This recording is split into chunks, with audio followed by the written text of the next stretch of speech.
Hello friends, welcome to my Shali's recipes. இப்போ நம்ம ஷாலிஸ் ரெசிபீஸில் இன்னைக்கு டோஃபு வச்சு தான் ஒரு மலாய் கிரேவி பண்ண போகிறோம். இது பார்த்தீங்கன்னா சப்பாத்தி, ரொட்டி, நான் இதுக்கெல்லாம் வந்து ஒரு சூப்பர் க்ரீமியான ஒரு காம்பினேஷனாக இருக்கும். வாங்க இப்போ இது எப்படி செய்கிறதுன்னு பார்க்கலாம். ஃபர்ஸ்ட் ஒரு பவுல் எடுத்துக்குங்க. இதில் வந்து காஷ்மீரி மிளகாய் தூள் வந்து 1 டீஸ்பூன் சேர்த்துக்கிறேன். அதே மாதிரி தனி மிளகாய் தூள் 1 டீஸ்பூன் சேர்த்துக்குங்க. மஞ்சள் தூள் ஒரு 1/2 டீஸ்பூனும், சீரகத்தூள் 1/2 டீஸ்பூன் சேர்த்துக்குங்க. தனியாத்தூள் வந்து 1 டீஸ்பூன் சேர்த்துக்கலாம். கரம் மசாலா பவுடர் வந்து ஒரு 1/2 டீஸ்பூன் சேர்த்துக்குங்க.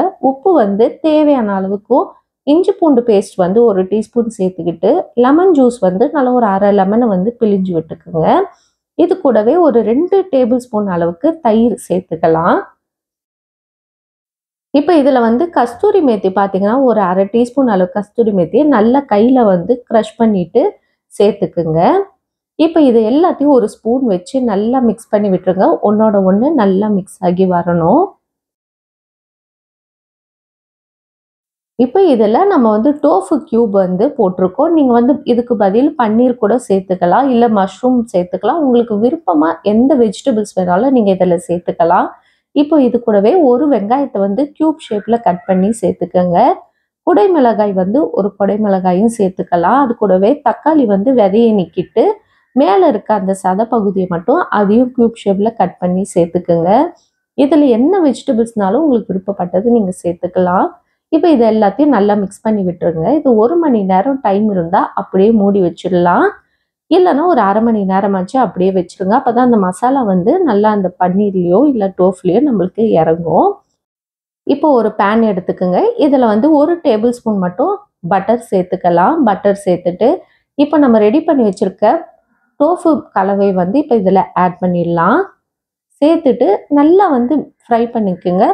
2 பக்கமும் நல்லா வந்து அந்த டோஃபு வந்து ஃப்ரை ஆகி வரணும். ஃப்ரை ஆகி வந்த பிறகு அதை அப்படியே தனியாக எடுத்து வச்சுருவோம்.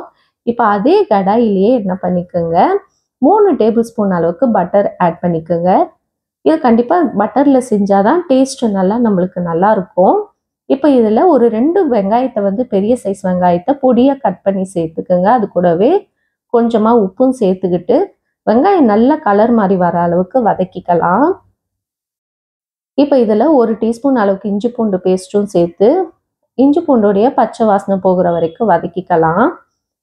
இது நல்லா வதங்கின பிறகு இப்போ காரத்துக்கு நம்ம தேவையான மசாலா சேர்க்க போகிறோம். தனி மிளகாய் தூள் ஒரு 1/2 டீஸ்பூனும், தனியாத்தூள் 1/2 டீஸ்பூன் சேர்த்துக்குங்க. சீரகத்தூள் 1/2 teaspoon, garam masala powder 1/2 teaspoon, மஞ்சள் தூள் ஒரு 1/4 டீஸ்பூன் சேர்த்து இது எல்லாத்தையும் நல்லா மிக்ஸ் பண்ணி விட்டுருங்க. இப்போ ஒரு பெரிய சைஸ் தக்காளி எடுத்துக்குங்க. இது கூடவே 10 முந்திரியை வந்து நான் ஆல்ரெடி ஒரு 1/2 மணி நேரம் ஊற வச்சுருந்தேன். அந்த முந்திரியும் சேர்த்து நல்லா ஒரு பேஸ்ட்டாக அரைச்சி அந்த பியூரியை வந்து இப்போ இதில் ஆட் பண்ணிடுங்க. இப்போ இதை எல்லாத்தையும் நல்லா மிக்ஸ் பண்ணி விடுங்க. தக்காளியோடைய பச்சை வாசனை போகிற வரைக்கும் நல்லா வதக்கிக்கலாம். இப்போ இதுக்கு தேவையான அளவுக்கு தண்ணி சேர்க்க போகிறோம். தண்ணி வந்து உங்களுக்கு கிரேவி எந்த மாதிரி திக்னஸ் வேணுமோ அதுக்கேற்ற மாதிரி சேர்த்துக்கலாம். நான் வந்து ஒரு 2 கப் அளவுக்கு தண்ணி சேர்த்து அது நல்லா கொதி வர ஆரம்பித்தோடனே இப்போ நம்ம லோ ஃப்ளேம் பண்ணிவிட்டு இப்போ நம்ம ரெடி பண்ணி வச்சுருக்கோம்ல பன்னீர், அதை இப்போ இதில் ஆட் பண்ணிக்கலாம்.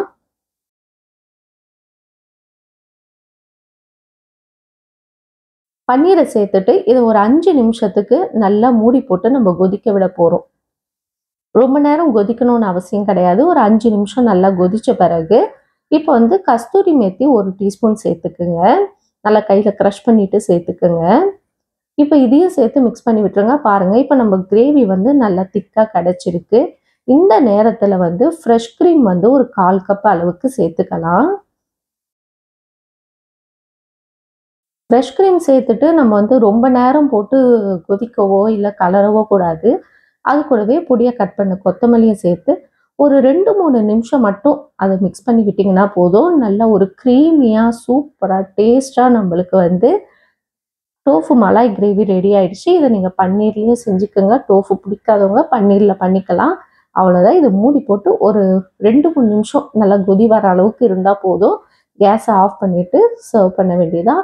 ஒரு அருமையான மலாய் கிரேவி நம்மளுக்கு ரெடி ஆகிடுச்சு. இது பார்த்திங்கன்னா சப்பாத்திக்கும் நானுக்கும் அல்டிமேட்டாக இருக்கும். ட்ரை பண்ணி பாருங்கள். இந்த வீடியோ பிடிச்சிருந்தா மறக்காமல் லைக் பண்ணுங்கள், ஷேர் பண்ணுங்கள், சப்ஸ்கிரைப் பண்ணுங்கள் ஃப்ரெண்ட்ஸ். இன்னொரு வீடியோவில் உங்களை சந்திக்கிறேன். Bye bye friends.